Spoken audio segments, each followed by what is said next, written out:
Jake, first question, did you train for a match like this, with a game play like this, or was it more some brilliance with especially Billy LaRue that helped you through the battle? Well, I mean, I've had a bit of time to think. We were 24-7 down in Edinburgh. Today we were 21-8 down. So all I can say is that at least we learned our lessons from the last time we played. Because I don't think, I mean, there are not many teams that go 21-8 down in the quarterfinals and win it as convincingly as we did at the end there. But, you know, I think one lesson that we can't ignore is that we can't play with 14 men and give them 2 tries while you're down with 14 men and think you're always going to come back and win. So I was just very happy that there was like a lot of fight and a lot of resilience and also learning. I always talk to you guys about when you're in these comps, you've got to learn from what happens previously. And I mean, how much better learning can that be? 24-7 down in Edinburgh and 21-8 down here. And the reality was we got a result today, whereas we didn't get one the last time we played. And next week, would you change anything? In terms of the way we play? Yeah. Definitely. Because, I mean, we didn't play well. And we didn't play as well as we can.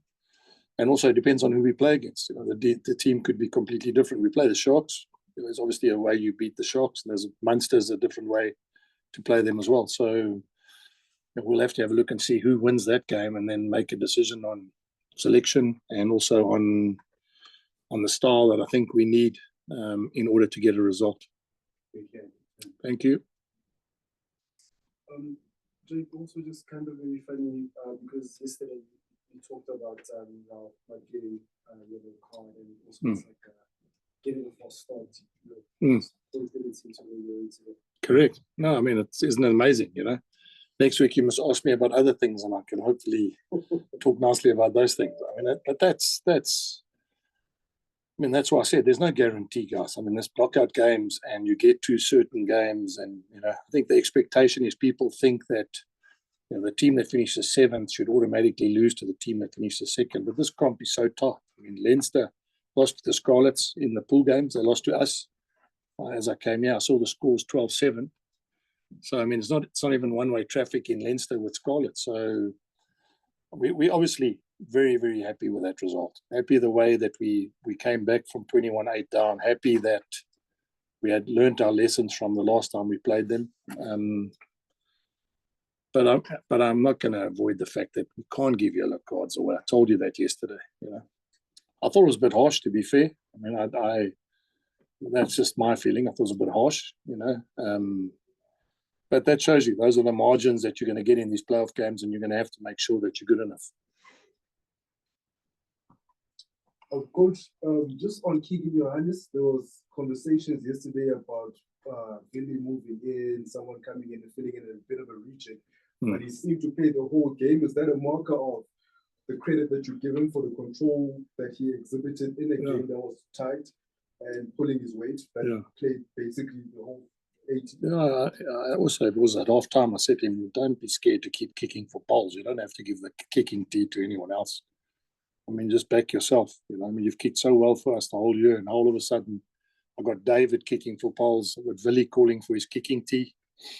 I just said, look, you know, just back yourself. We're not going to win or lose this game because you miss a kick. You know, you need to. So, yeah, I mean, let's be fair, guys. I mean, he's an unknown fly-half that's playing for us. And he was, you know, in my eyes, he was as good as anyone else on the field today. I mean, that dummy and run and line break and score in the corner is how many tens in this competition that can do that as well. So, obviously, very, very happy that he backed himself in the second half because we needed that. You know, we needed big players to stand up. And these are the stages that those kind of players, whoever they are, that can play under that pressure and play well are the guys you need in your team. And coach, because we've been here so many times as a team, did that give you confidence even at halftime or when they were taking the lead and getting more and more points, that you guys would eventually come back, wrestle yourselves back into the fixture and go on to win it? Yeah, I don't know just about the experience. I think also just that learning curve from we lost to them there and we gave them 24-7, and everyone's feeling after that game is we could have won it and should have won it, and were good enough to win it. So the question was, here we are, 21-8 down. We fought back to 21-18. Well, and then you must be good enough. You can't just say that after the last game and then not be good enough to do it. So, knockout games, guys, whether you win by 1 point, whether you win by 10 points, that's what it's about. So the way we found a way in the last 10 and the first 10 of the second half to actually change the game, because we were dead. Now 21-8, we were dead. Is obviously, as a coach, you can only take the positives out of that. You mentioned yesterday that the loss against Edinburgh in the championship finals was a blessing because you got the confidence today. Looking forward now, Sharks and Munster, you've also lost to them this season. You both don't know who it's going to be. Use the same kind of strategy. Yeah, it won't be the strategy, and Nick, it will just be what I've said to you, is that sometimes when you've lost to a team, you don't have to say anything. It's not like there's an expectation you're just going to run out and win. And we've lost twice to the Sharks this year. And we did beat Munster in Munster. But saying that, I mean, they've come along in the last couple of years to South Africa, won games and won the final. So I've got no doubt whoever you play against is going to be one of those games where you're going to have to play your best. And I don't think I'm going to have to say anything. And I'm talking about from a confidence point of view, because they'll know that this is knockout rugby. And maybe today's result was also a bit of a blessing because it didn't go away. And we could quite easily have played against another team that kept us out for longer periods of time, and we wouldn't have been 21-18 at half time. We could have quite easily been 21, 11 down, or whatever the story was. And then it becomes a completely different game. So, but, I know it's a cliche, but whatever happened today is irrelevant now. Now it's finished. There's 2 games left, and whoever we play, there needs to be a reboot on what we need to do to get a result.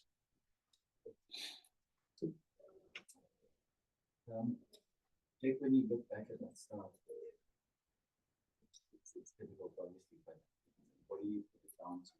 Why do you reckon? Yeah, probably because you asked me that question yesterday, Sim, and I wasn't sure if you guys were hoping that it would go the other way, tongue in cheek. So, I mean, you asked me, how do you get a good start? Sean says he wants a good start. And he got a good start, I mean, at the moment, the margins are small, guys, because if you remember correctly, we were on our way to score and Marcel made a pass. We knocked it on. Just before halftime, Ambrose got tackled from behind, lost the ball. I mean, that quite easily have been the other way around, where we get a good start and score as well. We were on their trial line at the beginning of the game, and we didn't finish. So, Sean wanted a quick start, and he got it. And I'm just really thankful that even with a quick start, we won. I mean, there were 21 points to 8 up, and the final score was 40-something, 33, I think. That means if you work it out, from 8 to 30 to 40-something is a lot more rugby that we played in that block than they played, and that will obviously be pleasing for us as a group. Third quarter, pretty much where you guys wanted. Yeah. Yeah. Yeah, well, maybe it was altitude, although you guys say there is no altitude, so maybe it was altitude. I'm not sure. Maybe it caught them in the scrumming and the mauling and the altitude in the 60th minute, which people don't want to talk about. Maybe that counts in your favor. Last question. Do you have a preference? Yeah, I do have a preference. If I wear my commercial hat, we want the Sharks to have a full stadium. And if I wear my other hat, then I wouldn't mind playing Munster. And I don't say that, but just it doesn't matter. But I just said to someone, if you work in the marketing department and you want to sell the stadium out and all the Shark supporters will come, well, then you'll want one opposition. And if, the other way around. So I suppose I'm talking myself in a corner, Sim, because what I'm saying is, there is no. You need to beat whoever comes here next week if you think you're good enough to win the competition. And that was something I said to them today before the game: is if you think you're good enough to win this comp, then you've got to be good enough to beat Edinburgh at home. And that's basically what's going to happen next week as well. Whoever comes here, if we think we're good enough to win this competition, you're going to have to win whoever comes next week to get to the final. Coach, just to follow up on what Sam was asked, what is the communication down to the field when the team is so far behind? What was said to motivate them and get them back?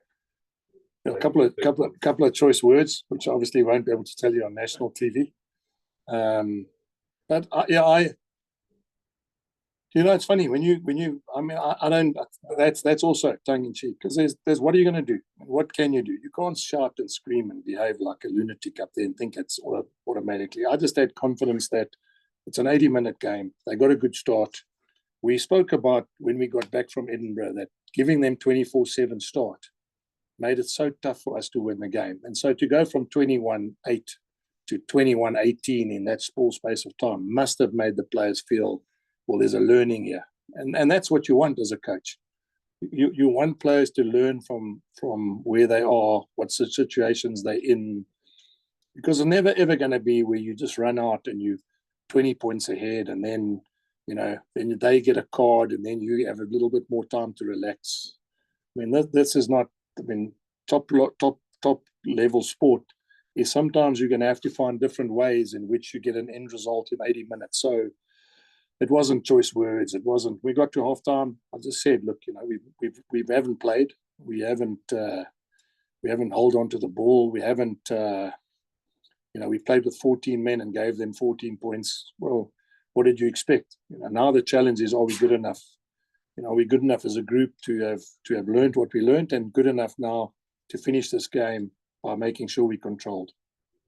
I guess, was there any frustration on some of the officiating at the scrum time, or was there something that you guys maybe noticed? Yeah, I must say, in defence of the referee, I spoke to Ruan Nokia, and he just said at times maybe there were too many guys talking, and we probably made it harder for ourselves, because you can imagine, everyone's having a view, and a referee is only human. I mean, at the end of the day, if I saw things one way, he saw things another way, maybe the fullback sees the game another way. So that's again, and I want to say this, that I think the one thing we really did well today is we eventually didn't worry about what he was doing and what he was saying and what our perceptions were. We just focused on playing, because if we had got sucked into, but he won't do this and he won't do that and he won't allow this and he's allowing that, he's not listening to us, I think it could quite easily have gone away from us, and we could have been sitting here blaming everything other than the fact that we could have actually played properly. And Embro's dropped that ball, and I'm giving an example, that's 7 points. Kanan, the ball chipped over, that's 7 points. He didn't regather it. Aka van der Merwe's grabbed it through. I mean, that's try time. We didn't get there. So we can't then look at the officiating and go, there were times that I think that he could have looked at things differently. One of the biggest calls that he made, which I obviously have to look at, was that scrum on the halfway line where we were killing them. And then he reset, and then he gave them a penalty for us walking around. Now, I mean, I would have preferred him to give the penalty on the halfway line to us for the first scrum.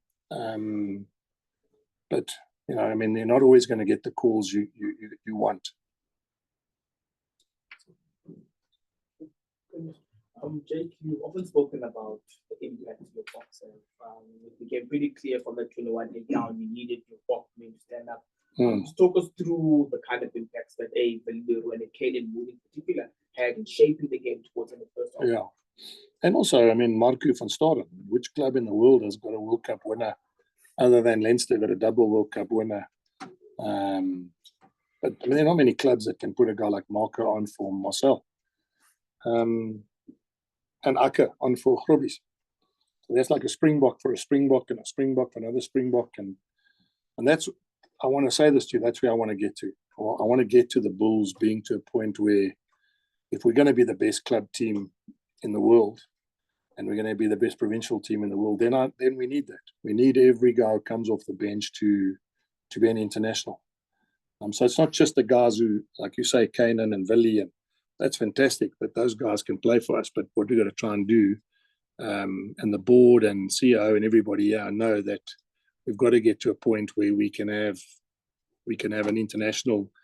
I mean, the reason our hookers play so well is because we've got Jan Hendrik who can play hooker, we've got Akker who can play hooker, and we've got Grobbies who can play hooker, and they've all been Springboks. Now imagine what it's like, when you go to training, everyone's pushing each other to make sure they get a selection. So if we can have, if we can have a situation where every position, and I know it's a long shot, but when we get to a position where everybody wants to be a Springbok, has been a Springbok, wants to be the best, wants to start in the team, well, then you're going to get results like you get today. Jake, Marcel Campbell, is there injury concern? No, they got a bang on his shoulder. And there again, which is quite nice, but you've got a guy like Marco standing there. There's no use saying, listen, tell him to fuss bait. I mean, you can actually say, look, take him off. I mean, there's no use trying to do anything. I mean, you've got a Springbok on the bench. So, no, it was, I mean, I was always going to put him on. I was always going to put Marco on with enough time. Just happened that at that, I think it was like 5 minutes into the second half, once he got that bang eye, I felt it was the right time to do it anyway. And nobody else? No. So, obviously, at this point in time, it doesn't look like anyone's injured. So, which is quite nice because it means next week we can create a bit of continuity and go into the next game with as least amount of disruptions as we would want. Edinburgh, I mean, in all the games you played in this season, they found ways of unlocking your defence. And especially, I know you guys didn't have set on the field there, but one or two, or the second try that they got as well, and Ross Thompson's second one as well, almost looked a bit soft from a defensive point of view. Did. Yeah. I think we probably, sounds crazy, but we look quite spooked today. We look nervous. I don't know why. We look like, I don't know. I just thought the decisions we made, the passes we made, the offloads we made, the reads we made on defense. I will say that when you got 14 men on the field and you've lost a winger, chances are that actually this team is actually going to skin you out wide. So it goes hand in hand. This team is the team that with Wes Wilson and with the outside backs they have, if you make a mistake defensively, whether you've got 15 on the field, they will actually expose that. So I'm not going to lose too much sleep on the basis that those two tries you talk about, and maybe the one where we missed that tackle. If you remember correctly, just before that, I think Keegan Johannes missed a tackle and the guy pulled his foot out. Had we made that tackle, then it wouldn't have been as expensive as it was. But this team they are good enough with the outside backs, and that's where they play to. So to have one less back closing and covering and closing eventually is going to lead to the fact that they're going to score points. Jake, would you say scrums and your kicking game were your two most sort of successful ways of putting Edinburgh under pressure today? And I guess was really man of the match. Obviously, a lot of great things on attack, but his kicking game as well was really good. And he's just his experience kid. I didn't think he was man of the match, guys, to be honest. But anyway, I don't work in media and I don't sit in the coach. It's a public vote. Oh, is it a public vote? Yeah. Oh, okay. I think his whole family's here today, so maybe that's why.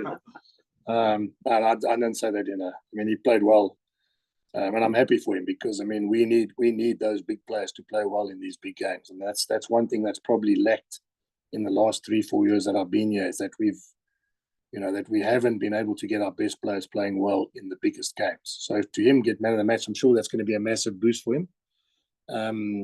Kicking wise, I'm quite surprised because I think we kicked. At times we could have kicked better. I do think that there's, and I'm not going to elaborate with you guys, but I think there's a reason we play at Loftus and the reason we play at altitude, and I think we can use that from a kicking point of view in our favour as well. So, but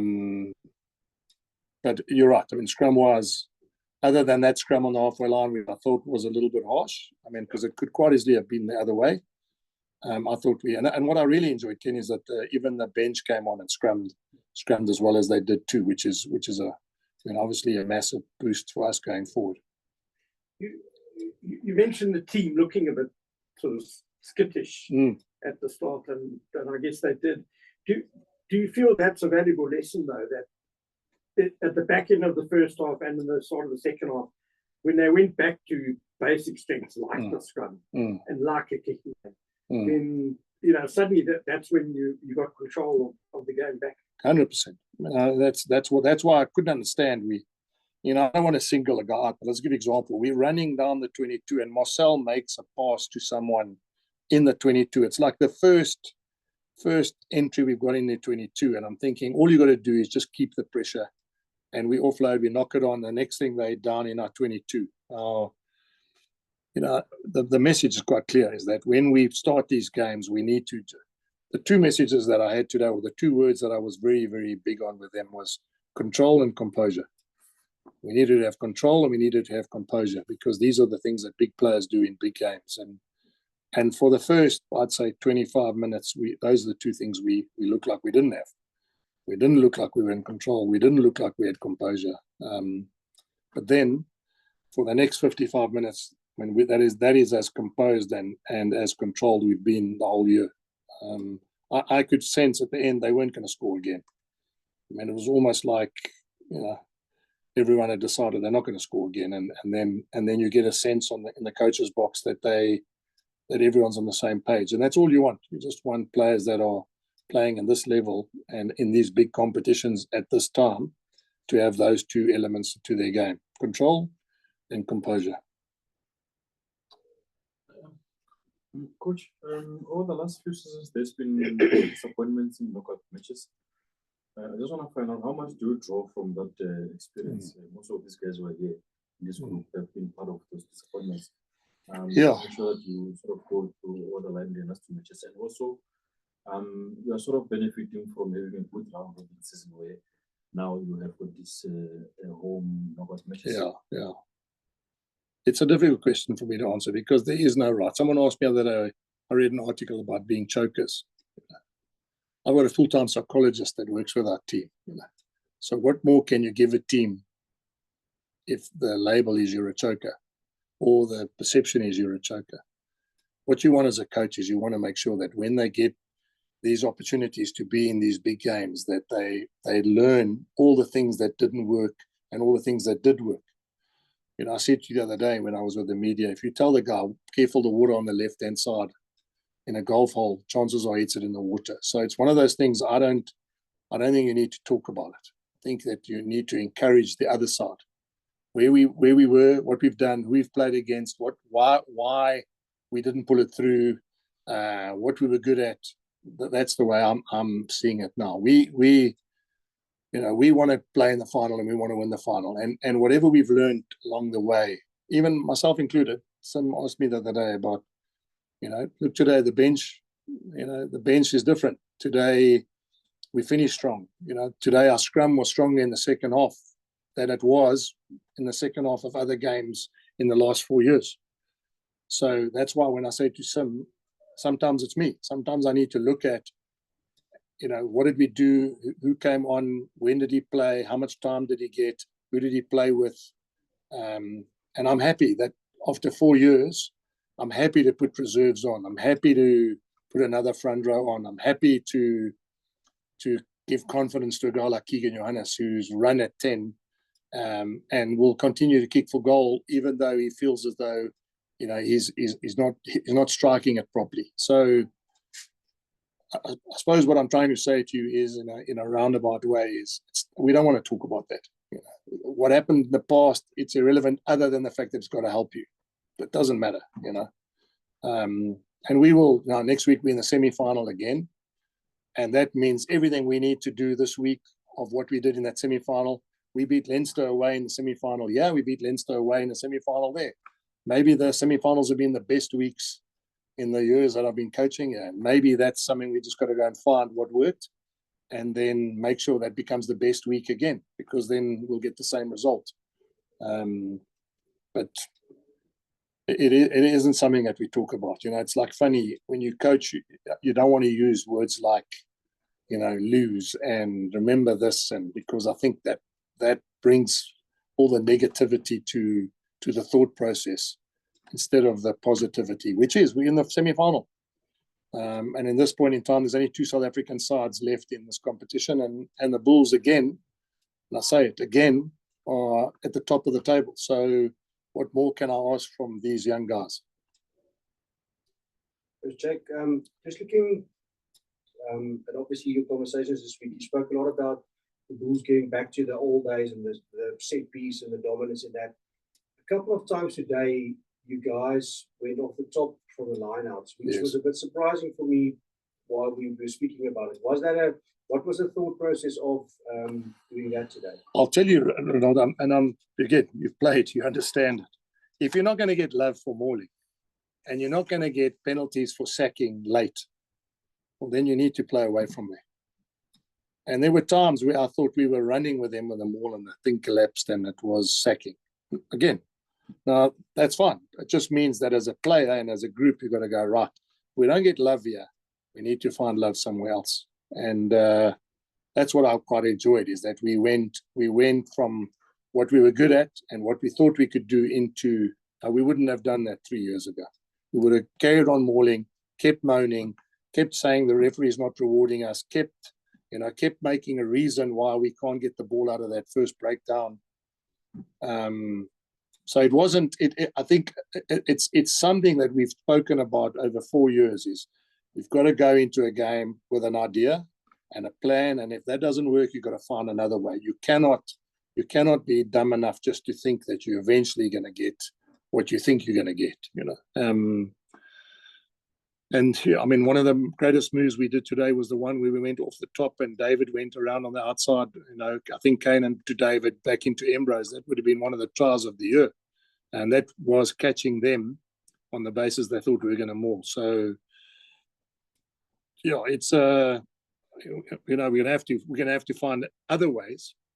I mean, even in the 22, I'm sure you noticed, we went off the top and went straight to Harold because teams are expecting us to maul 5 yards out, And so that variation, we know when we defend that it's much tougher to defend when a team does different things than just put their heads down and maul. I mean, obviously, you spoke about it, obviously, the individual player brilliance. In the season, the Bulls were obviously winning every game and they were kind of a massive team performance. But do you think your stars are getting aligned with your plan and what all the different pieces you put together and players now starting to become that like when they were a couple of years ago? It's funny. Henning said to me the one thing he feels more now than any other time since we've been together is that the seniors are taking charge. And it's funny that you mentioned that. And what he means by that is the senior players. I mean, Willie is now man of the match in a quarterfinal. I'm just using an example. We've had games where our decision makers and our senior players have played their worst in the playoff games. We've had them. So maybe this is another way of whatever it's worked, and I'm talking about whether it's Henning working with them mentally, whether it's the group growing, whether it's the combinations that we've kept together or changed, is helping. I mean, that's what you need. In the big games, you need the best players to stand up and play their best rugby. That's just how rugby works, guys. World Cup final 2007, Victor Matfield, man of the match. World Cup 2019, Dwayne Vermeulen, man of the match. Sometimes the senior statesmen are the ones that play their best in those biggest games. And when Willie wins man of the match in a quarterfinal, and I know I was joking when I said to you, but that's what do you think that means for the rest of the group? It means that there's ownership to your role now as a senior player, and that can only have a domino effect on everyone in the group. So you're right. It is exactly that. Is that we have changed in the last 4 years, where our senior players are now the ones that are setting the tone and the performances for us as a group. Thank you.